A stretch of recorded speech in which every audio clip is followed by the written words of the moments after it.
On this episode, we rap with a lyricist who overdosed 5 times in 2 weeks, each time just trying not to die during what he hoped would be his last time using drugs. My guest is J-Kline, and like many of us who battle addiction, he just wanted a last time for his addictive self so he could start a new life tomorrow. We've all felt this in some way, whether it be our food or our habits or even my sneaker addiction. But after surviving 5 overdoses while trying to end his addiction, J-Kline realized there had to be another way. So he poured his energy into a healthier obsession, making music. Music became the place where he could overdose every day into the most authentic version of himself. We also talk rap, including our not top 5 list, which for him might even include Biggie. Ooh. Let's jump in.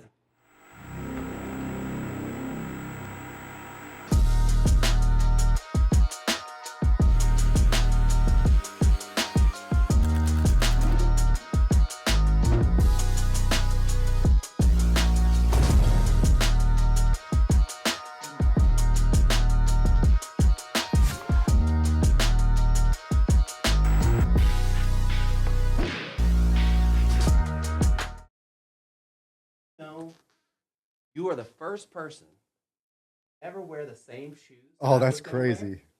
Bro, and like I picked out 3 pairs of shoes before I picked these out. And at the last minute, I was like, I'm just going to wear those. And you walked in. Son of a- The Whataburgers are pretty dope, though, too. Oh, thanks. I appreciate that. With the Whataburgers on. Oh. Dude, I just, you can't see it, but see that little ketchup packet up there?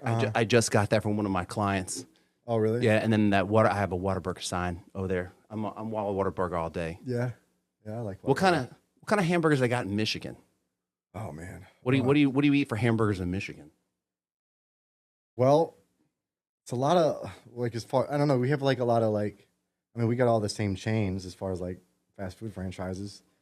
No Whataburger there. No. So are the burgers like? Are they big? Are they small? Like what? Oh. It really kind of varies on where you go, but a lot of smash burger type stuff. Okay.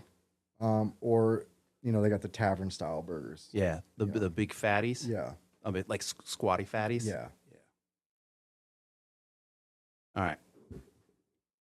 Everybody always asks, "Who's your 5 favorite rappers?" But I'm not going to do that. I was prepared in case you did ask. I knew you'd be prepared, but you weren't prepared for this. Who are the 5 guys that you can't stand to listen to?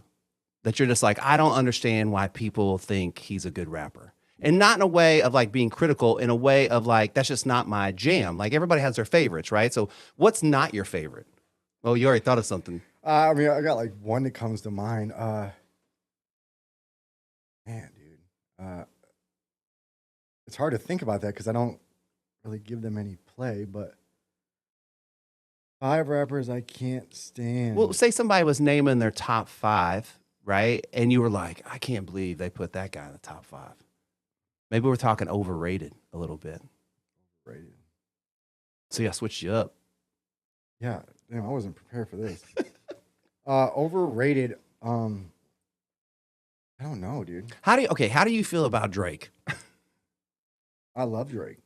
But do you like old Drake or new Drake? I like all Drake. You like all Drake? Some of his newer stuff is, it depends on which mode Drake is in. So it's like he's very, very seasonal with his approach on who he, like based on the album he puts out. Do you think Drake is a top 5 rapper? No. I think he's a top 5 artist. Yeah. Artist, for sure, right? As a whole, like, you got the Taylor Swift and the Drakes. Like, we're talking that for sure. But top 5 rapper, no. Do you consider yourself more of a like a hip hop rapper or like an artist? How do you view? What's the vision of your own music? I would say a combination of both. Okay, meaning what? Well, because like I still like take pride in like having bars, right? Yeah. But I also don't make a lot of songs that are anymore, at least, of where they're like really super bar, like as far like a battle rap type bar. Mine are a lot more of like life lesson type bars and my metaphors and similes kind of come from, life experience and things like that. I've never thought about this, but would the difference between like rap and hip hop be like rap, you have to have bars, and hip hop, that's not necessarily the main focus, or am I misspeaking? Well, I've always understood it differently. Okay, yeah, tell me, because I've been trying to figure this out. So the way I came up and the way that I always understood it is hip hop is the culture Okay. and rap is what you do. Oh, That's how that I've makes always way understood. more sense. Now, is there a form where people break it down into two separate genres? Or, I don't necessarily subscribe to that. I've always subscribed to hip hop is the culture and rap is the art, of the art form. Yeah. I guess, I mean, you can't have one without the other. Exactly. Right. It is. What's the first song? What's the first time you ever remember making music? Like when I was in fifth grade. So I was like 12 years old, 11 years old. No, like 11, 12. And what did you do? What was it? It was just like a brag rap type bar song. Like with you and a buddy by yourself? Yeah, it was just me and a buddy. We were watching the movie Tupac Resurrection. Okay. And after we got done watching that, I don't know, like we just felt super inspired to write. And so we're like, man, let's break out the notepad and let's break out the pen. And we just started writing about like just metaphorical bars and, et cetera, just rhyming work, not just trying to rhyme, but like trying to come up with like some clever stuff and like. Had you ever done that before? I mean, I've always kind of like wrote stuff, but actually like putting it more in like a cohesive thought and like format. That was probably like the first time. Yeah. When you were struggling through addiction, what was music like for you at that time? I mean, it really depends on what part of, because talking 13 years. We got time. Go ahead. So like in the beginning, like it became more of like, in the space that I was in a real like emotional state. There was just like a lot of teenage angst and like fear and worry and uncertainty and a lot of anxiety and like being misunderstood and trying to find acceptance in my place in the world. So like, it was also around the time of like, I graduated high school in 2009. So that was like a very weird time, I guess, in hip hop. Like it's kind of like where I think like the generational gap started to like occur. 100%. And so like that became like the party era for hip hop. Again, it's always kind of been a party genre, but It changed. It kind of reemerged. It was champagne bottles and nightclubs and strip clubs. No, it was a party all the time, right? Yeah. And so, but also like, so that played an element into it. That was like kind of my theme songs of going to like college parties, high school parties, partying it up. So a lot of kind of like my content was stemmed around somewhat of that, but also kind of still true to like true lyricism. Mm-hmm. Cause like my first name, my first hip hop moniker was J Knowledge. No way. Yeah. J Knowledge. And I used to be a part of like this was when forums were popular. Mm-hmm. And there was rapmusic.com and mcforums.com. So I would like go on there and like, I would have, that was my name on there, and you go on there and like battle people through text, or if you were fortunate enough to have like a desktop, USB mic at the time, mm-hmm. and like Cool Edit Pro was like the popular thing, or before it turned into like Adobe Edition 2.0. This is like 2007, 2008.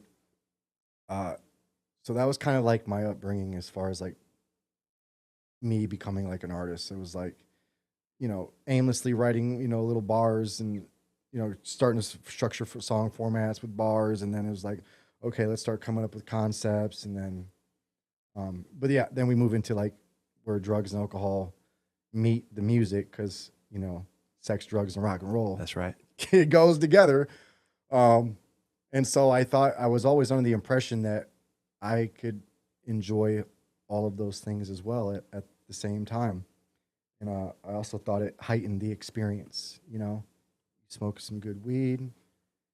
You zen out to some slow ambient music of like, and there's type of ambient. I listen to certain songs by like Big Crit, or I delve into like certain J. Cole songs, or just slower hip hop songs at the time.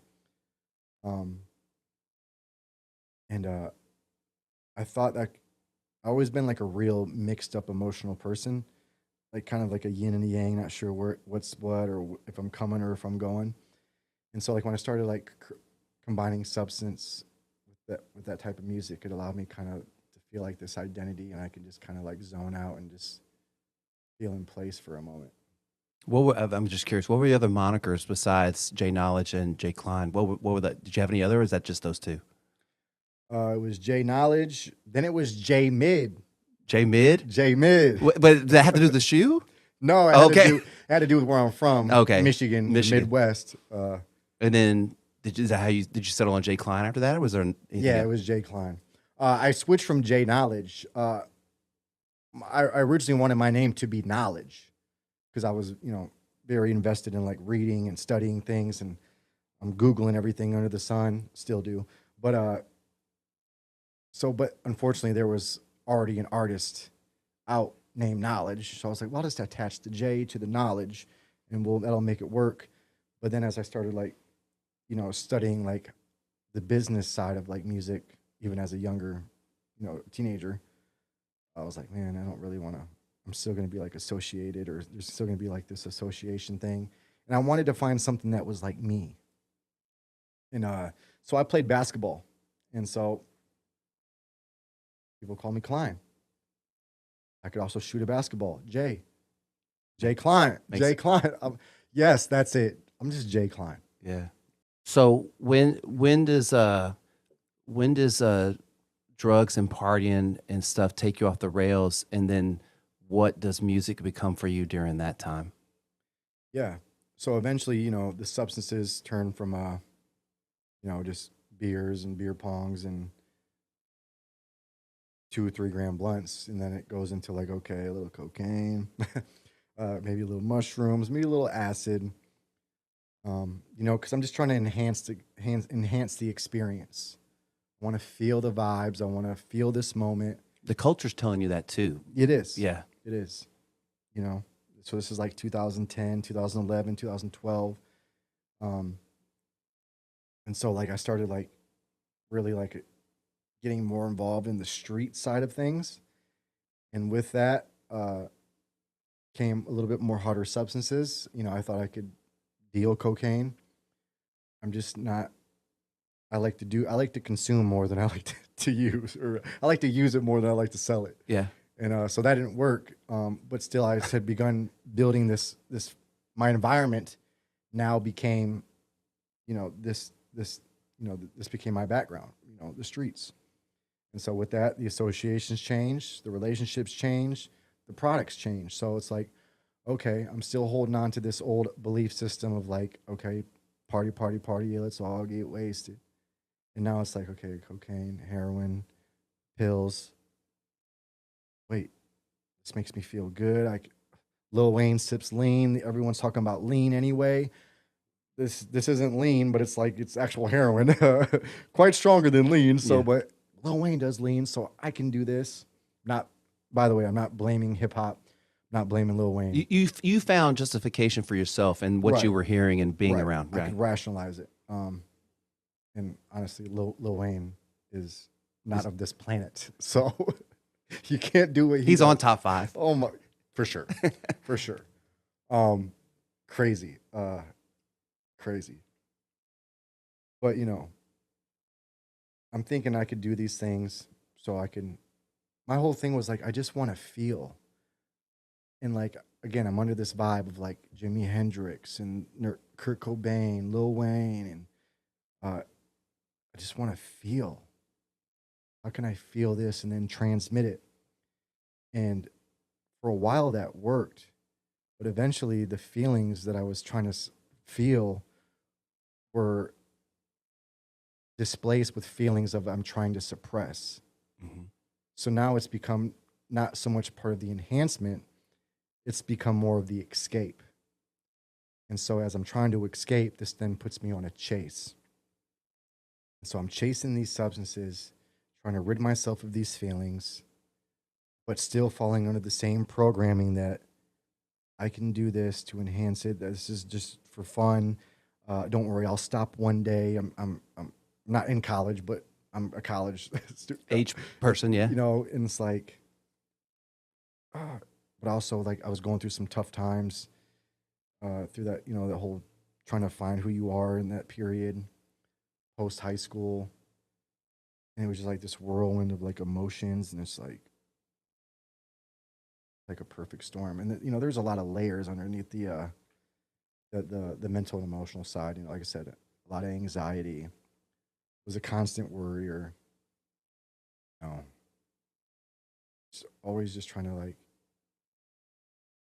I felt like my heart was just always beating out of my chest. My head was always just racing. I could never get it to stop. But then I finally found a substance that would make it stop, which was opioids. That was it. And so, continuing on,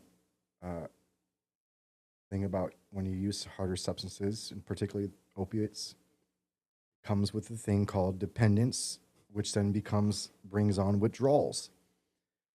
And withdrawals are not fun. And plus, I'm not trying to like trigger anybody, but at the time, that was the greatest feeling I've ever felt in my life. 100%. Heroin was the greatest feeling I've ever felt. I don't know if I've met someone that's done heroin that hasn't said it was the greatest feeling of their life. You know what I mean?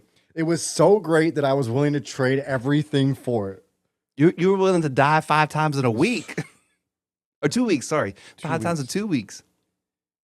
It's crazy.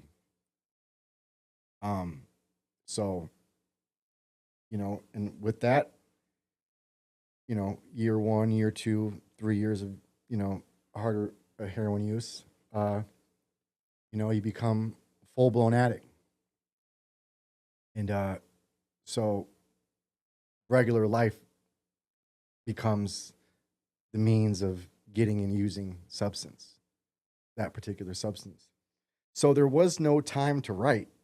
That was my next question. So like when you're abusing drugs, you're homeless at this point? Well, on and off, yeah. Right?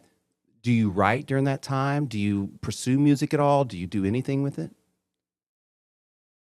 Not really. Did you notice that when it was happening, that it was falling out of your life through the drug use, or did you not even notice? Oh, I noticed for sure. And I was like, man, I know I should be. You know, I'd have like these fancy plans, right? I'm going to get a big bag and I'm going to sit down and I'm going to write and I'm going to go to the studio. And it's like, it was just ideas and plans that never happened because, well, eventually you get high, you probably maybe fall asleep or you zone out or zen out. Drugs do cost money, and studio time, music costs money to do and make. So you got to pick one. And unfortunately, I picked the latter every time. So yeah, I didn't do music for quite a while, but still, I didn't let it go. And instead, I just became I just absorbed everything. I have a very photographic memory. Like I don't forget anything. I can vividly and visually take myself back to these spaces. I don't care if it's 10 years ago, 3 days ago. I can visually take myself back to those places in my head, and I see exactly of everything the vibe, the setting, the feel, what it looked like. So I can basically teleport theoretically back to that space. So even though I wasn't writing, I was storing every single thing that I was going through. Because I always knew. Well, I was going to say, so now when you're writing with your memory like that, do you come back, you go back there, and is that where your lyrics come from, and then emotion and feeling comes from, that you channel it from there? Right. Now, I will say, so when I got sober this time, I couldn't. I went to sit down to write a song, and I couldn't write past 2 lines. Now there's probably multiple reasons for this, but like I also didn't write or record music from like 2015 to like 2017, maybe even a little bit further back. There was like a good 4 year gap to where I didn't do anything musically. And then I tried again in 2018 and 2019, and I kind of rebranded myself and did music again. Opened up for some big name artists. I dropped a debut album actually. So there was a period where I did do it, but I was kind of like sober then, but kind of not. I just wasn't doing super hard drugs. Okay, just like drinking, smoking pot. Yeah, and I was taking like Pills. I was taking medication that, took away the feeling. Oh, okay. Yeah. So, and that worked for like 2 years, and it's like, what, this is kind of boring. Yeah. And so once that went away, so did the music, because like I said, this is a full-time job. I will make it a full-time job, because that's my life source. And that's what gives me, or what gave me power. But yeah, come sobriety 3 years ago, I went to sit down to like write music, like, I don't know, maybe a month sober. And yes, this is my moment. All right, let's do this for real. I'm going to rebrand myself. Let's do this. And I would go to sit down, I'd write like one line and be like, I don't even know what to say right now. I don't know what direction to go in. It's like, so we talk about storing all these things. It was like an overload of like, there's so much to write about. I don't know what to write about. Even where to start. Yeah. And then I just been so out of touch with like the writing and recording process. It was like, I had to learn how to rap again. That I was going to ask you, how did you figure out how to write and rap again after being sober? How did you figure it out? I literally had to take it back to when I first started. Like, Wow. I had to break it down like simplistically. Like, I had to like take it back to like, because sometimes I'd like write such long lines, and it would like, I'm like forcing and trying to like catch myself on beat and keep myself on beat. I'm like, so I like have to like break it down into like how to write an actual bar. And you count the beats, you line up the syllables to match the beat. So I had to like break it down to like elementary level, like music theory 101. I was like watching YouTube videos and I even like, no lie, bro. I had to YouTube how to write a rap song, because I'm like, bro, how am I not knowing? I've written hundreds of But you songs. did you did it fucked up all the time, right? Well, yeah, predominantly, yeah. So it's kind of like you never really learned to do it like this. You just learned to do it like this. Yeah, you and know what I mean? that was like my enhancement. Again, Right. everything is an enhancement with that for me. And so like I'm also like now feeling emotions too for the first time, because like I had been suppressing my emotions for 13 years. And then also I haven't done this thing in a couple of years. So it's like, wow, dude, I had to like take it all the way back to the basics and like, yeah, it's kind of like shooting a basketball again. Or if anyone like, I'm a big basketball player. It's like, yeah, you always got that shooter's touch, but like, if you don't shoot a basketball for 5 years, it's gonna it's gonna need a couple shots. Well, I was thinking more of like, it's just like when you have a player and he gets hurt and he has to do rehab, he has to come back to figure it out all over again, right? Yeah. You were hurt doing drugs. You went to rehab, Yeah. and then you had to learn how to do it all over again. Mhm. You know what I mean? That was your rehab of learning how to do it all over again. Yeah. No, yeah. And then and to be honest, I actually didn't successfully write a whole song until like 6 months of sobriety. Yeah. How? Why? What held you back? I just don't know. I just couldn't do it. Did you not believe that you could do it? I think there was probably that probably played a part for sure. And just like, I'm still trying to figure out who I am and the direction I want to go. And like, I'm in like this identity crisis of like, this was my whole life. This was a large part of my life, was like streets, homelessness, crimes, things you don't want to see, like a lot of Bad shit. bad shit. It's like, and I'm living a new way. I'm like, you know, when I overdosed those 5 times, like it was like a real spiritual awakening, and a realization of like, listen, man, you really got 2 options. You can either be something or you can die a fucking junkie. Person who could have done whatever. I've always known I could get. I'm capable of better. I was raised better. People have told me throughout my life, you got so much potential. Like, yeah, I know. But I was my own worst enemy, and I was also a manufacturer of a large part of my shortcomings and destruction. So it's then unfolded into some of the people I surrounded myself with, or things I did to get through life and at the time. Do you how do you hear, what does your music sound like to you when you weren't sober now? What does it sound like to when you listen? Do you ever listen back to it? Well, there's really not much out there. Well, there is. My debut album that I had dropped back in 2019.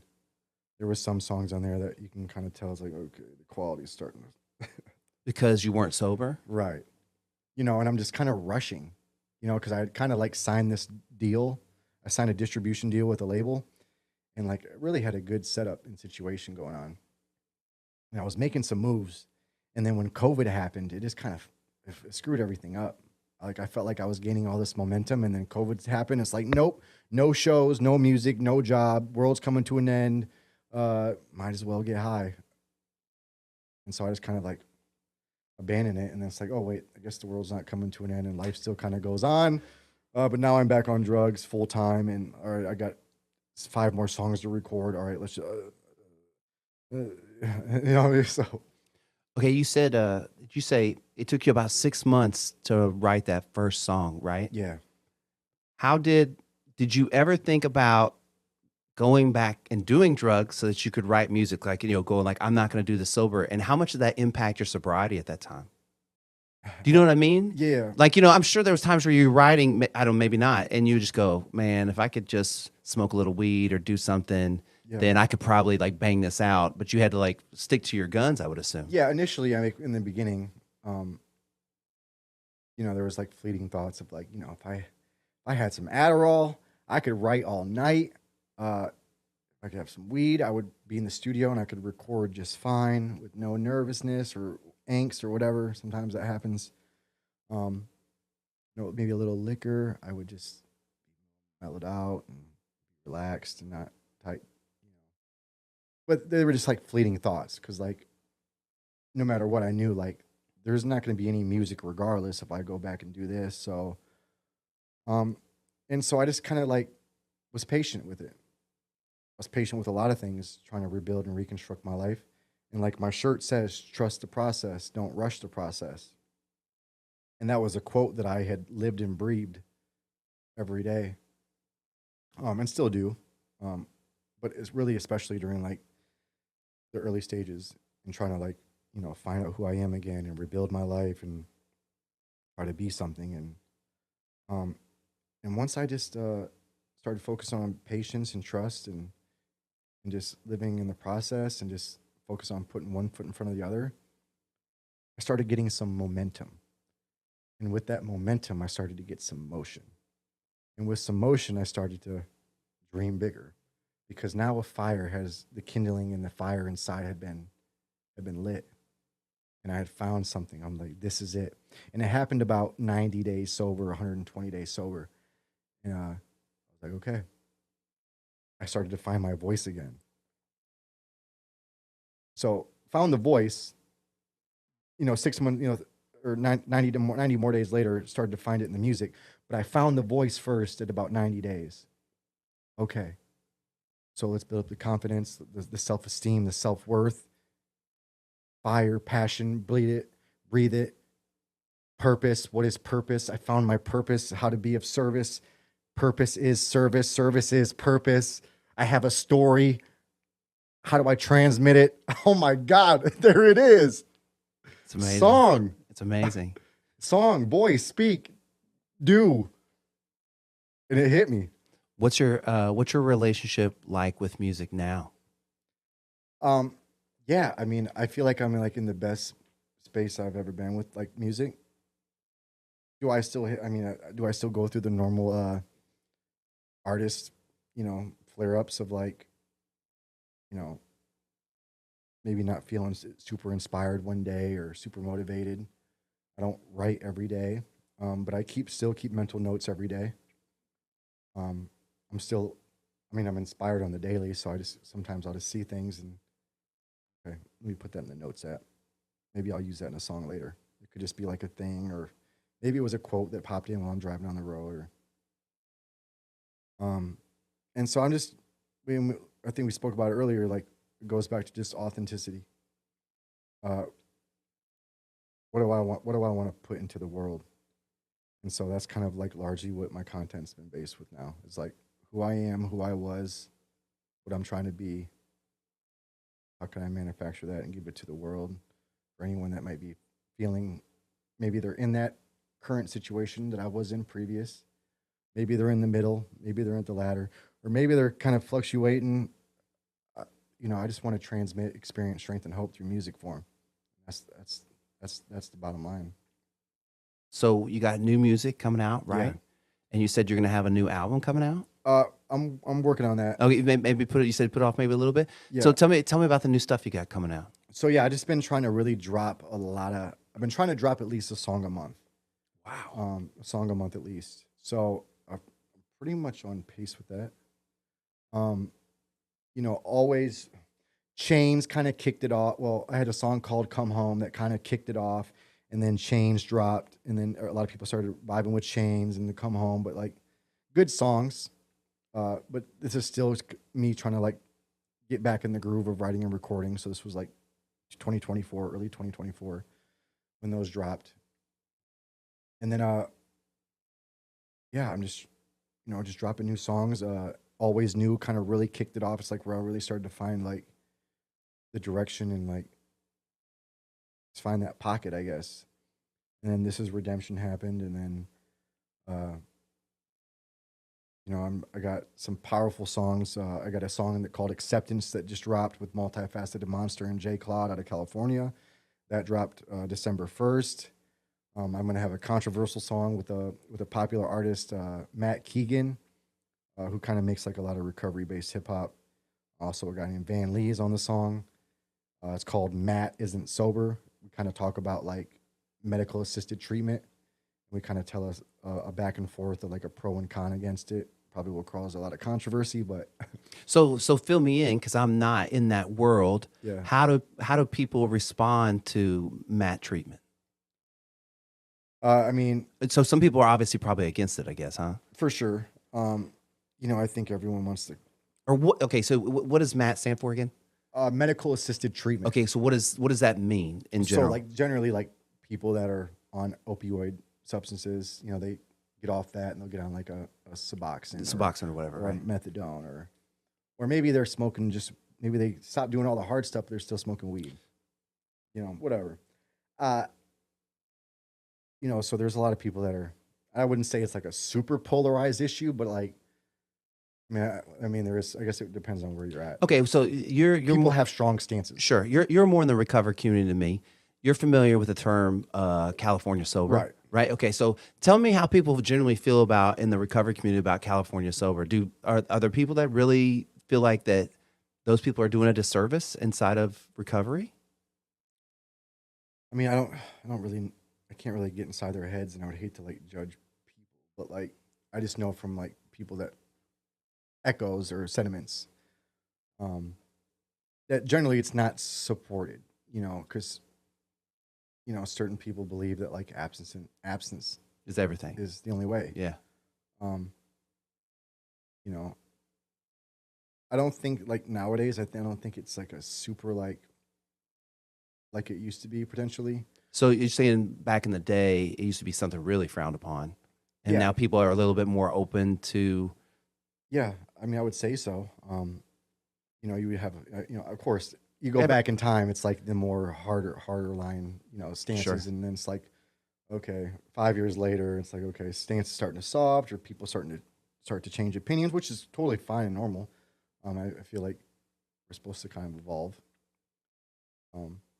So yeah, I think there's just a lot of like discussion, or there is some judgment too. I mean, I've never personally seen it face to face, at least not that I know it of. But like, you go on the internet and the comment sections are like, "That's not sober. That's if you're doing that, you shouldn't be at a meeting," or blah blah blah, or you're just looking for the easy way out. You know, people got opinions on it. Well, I feel this is my opinion. I feel like people like that, maybe a lot of those people haven't struggled with drugs and had to work to be sober because they don't understand how hard that is. You know what I mean? Yeah.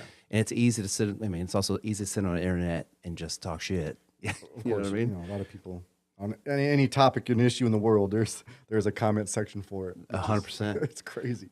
Wait, before I forget, I thought of a rapper that everyone else likes that I don't like. Okay, and I'm gonna see. Okay, I like him sparingly, but to think about listening to his music all the time would drive me insane. Future.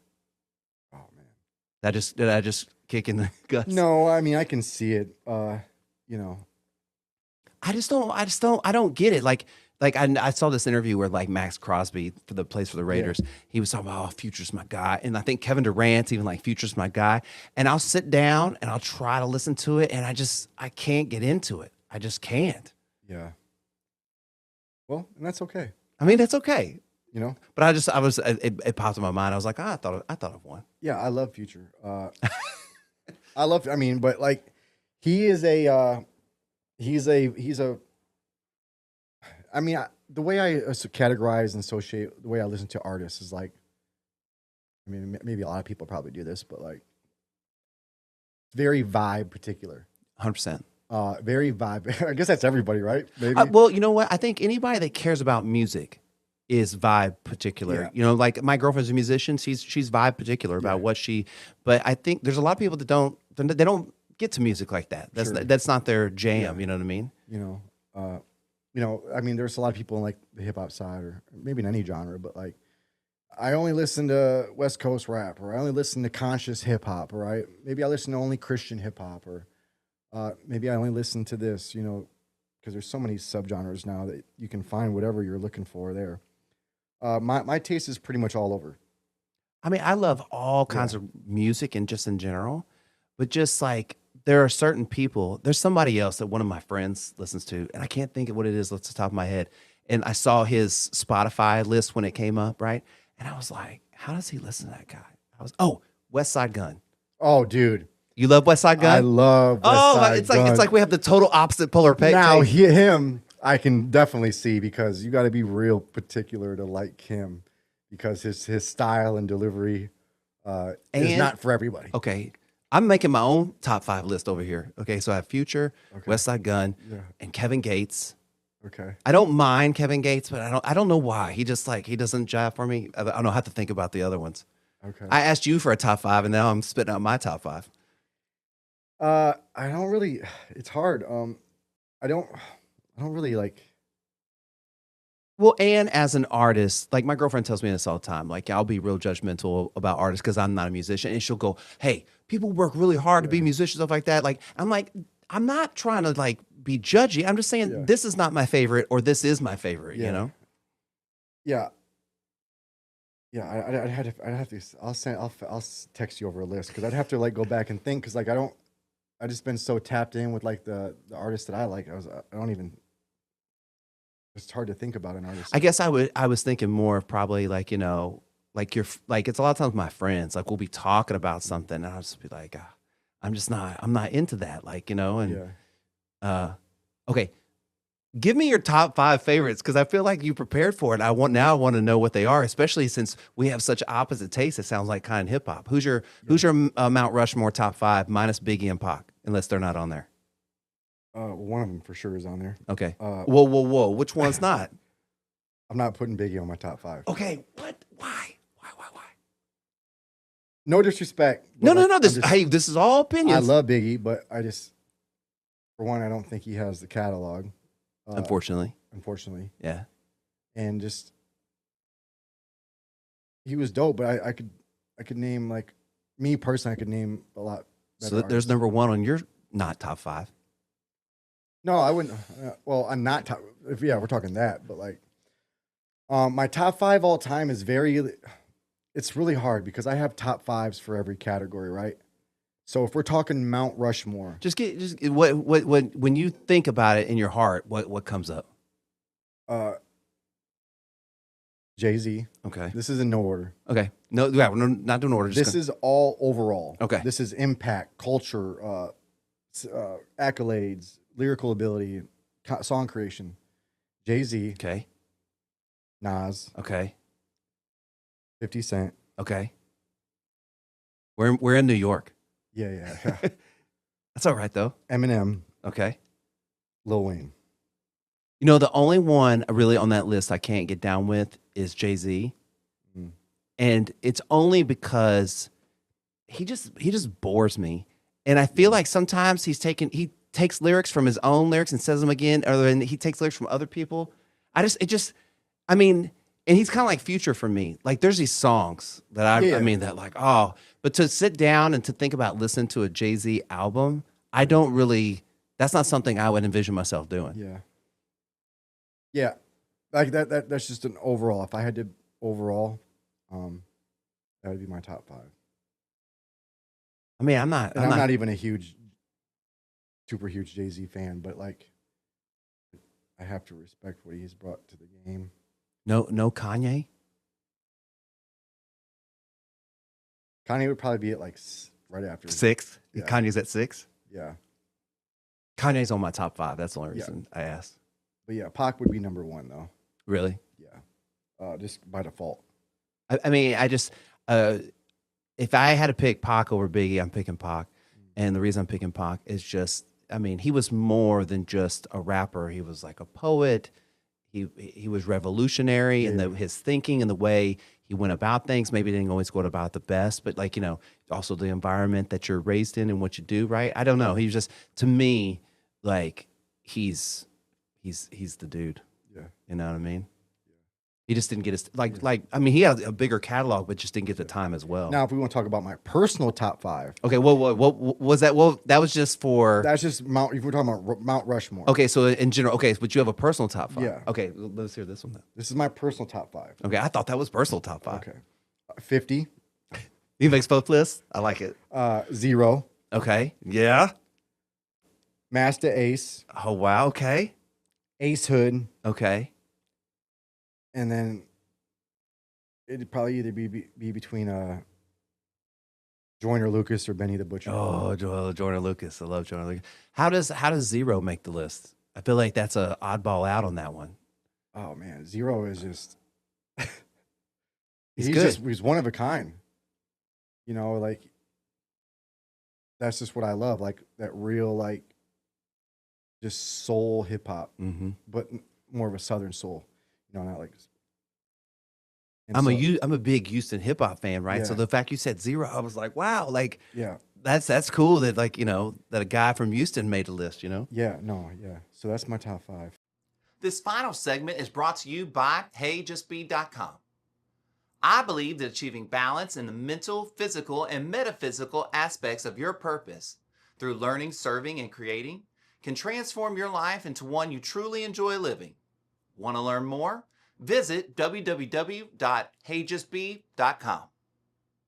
So how I usually wrap this thing up is I ask people what do they do to just be the best versions of themselves so they could be good for everybody else. But I've asked my guy J-Kline to do something special for me. So what I want you to do is talk about your first day of sobriety, which couldn't have been that great, right?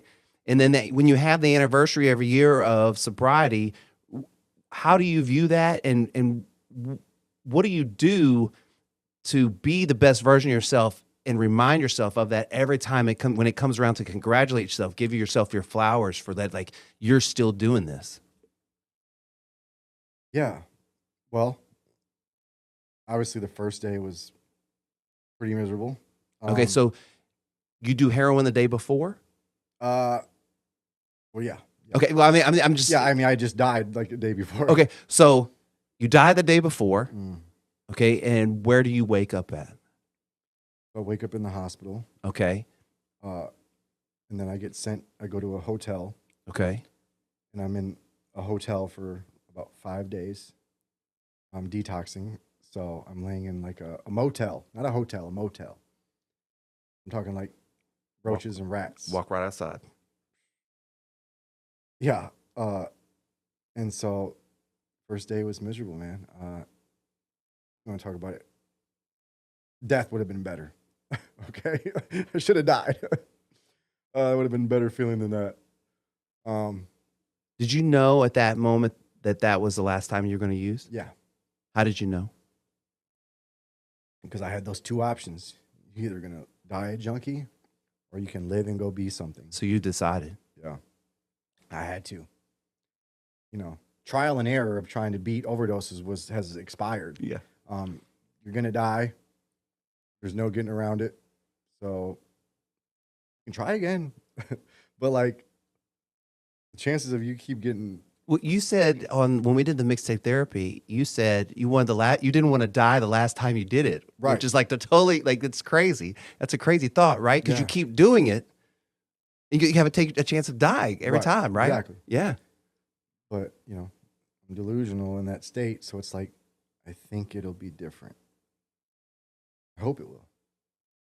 But in that hotel room, you had decided, right? What's that like for you to look back on that, and what's kept you sober and being able to celebrate that day every year?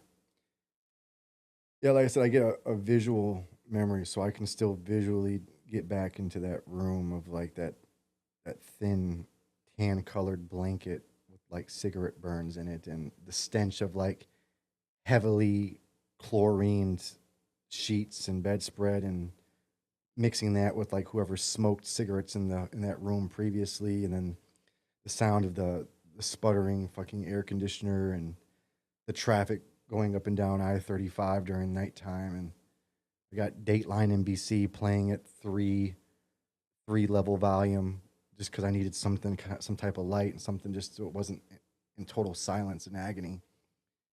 Yeah, I can go back there real quick. Sounds like you got a song coming.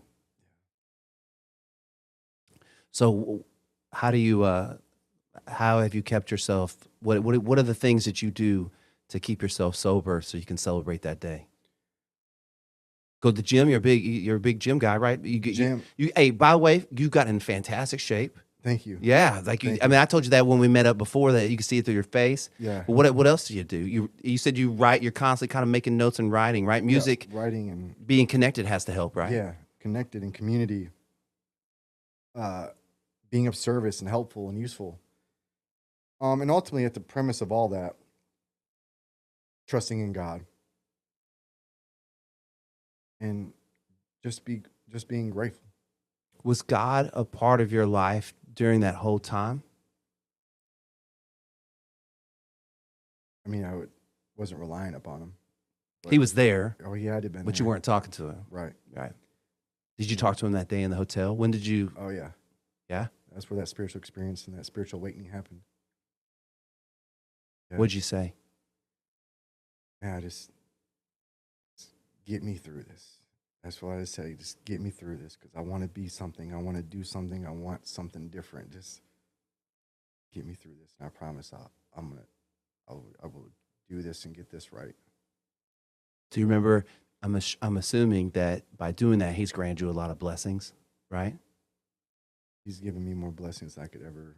Do you remember the first blessing that you received that you were like, wow, I'm on the path? I mean, it just came one after another. I've been super blessed and very fortunate these last 3 years. And it just started with like living situation, got helped out. Like I burned every bridge, okay? There was nobody that wanted me at their house. My own family didn't want me at their house. Sober living in halfway houses. I had been to damn near every one in North Austin or Central Austin. So that was running out of options because like they already know my MO. Mm-hmm. I'm not going to be there long. Yeah. But then there was this place that I had been to a couple times that let me come back for a third time. And I got in there with very minimal money in, started that and got a job and You know, got around great people and that helped me out. Didn't have a car, so I got people dropping me off to work. Of course, I'm paying them some gas money, but like waking up at 6 a.m. to take me to work, you know, just people that looked out for me when I was just trying to restart and can't really look out for myself. And you know, just remembering like that foundation building of where it starts at, and always trying to stay close to that, you know. And then there's things have just continued to build. I've been on stages with people I look up to, and I used to watch on my phone while I'm withdrawing. I used to ride buses, like I said, and watch these people. And now I've shared stages with them. I've built kind of a following and a platform that I get to use it to transmit good and positive and motivational, inspirational vibes. And I got people that look up to me today. I got a mom that can text me that she's proud of me, and instead of blocking me because I'm not asking her to see how her day went. I'm asking her probably if she's got $20 she can cash at me. You know, like, so when we talk about like this is redemption, like I'm not the same person I was 13 years ago. I'm not the same person I was 3 weeks ago. Yeah. And so when we talk about every year, it's like now I get to be in a place where I get to look for growth. Look for growth. Well, your eyes aren't covered anymore. You're open. Like you Right. can see it. Like it's right in front of you. Yeah. It's amazing. Yeah. The whole perspective and mindset has been changed and shifted. Because like I said, coming up, I was just a scared kid, full of anxiety, fear, and worry, trying to find his place in the world. I didn't want to face it, and I didn't want to deal with it, and I didn't know how to, and I just know how to run and hide and mask. I gotta do that anymore. Oh man, thank you so much for performing for me today. Yeah. Thank you very much for sitting down with me. I always ask everybody to give me a hug. You down? All right, Hey, push yo, that mouth. I hug people, man. It's always love.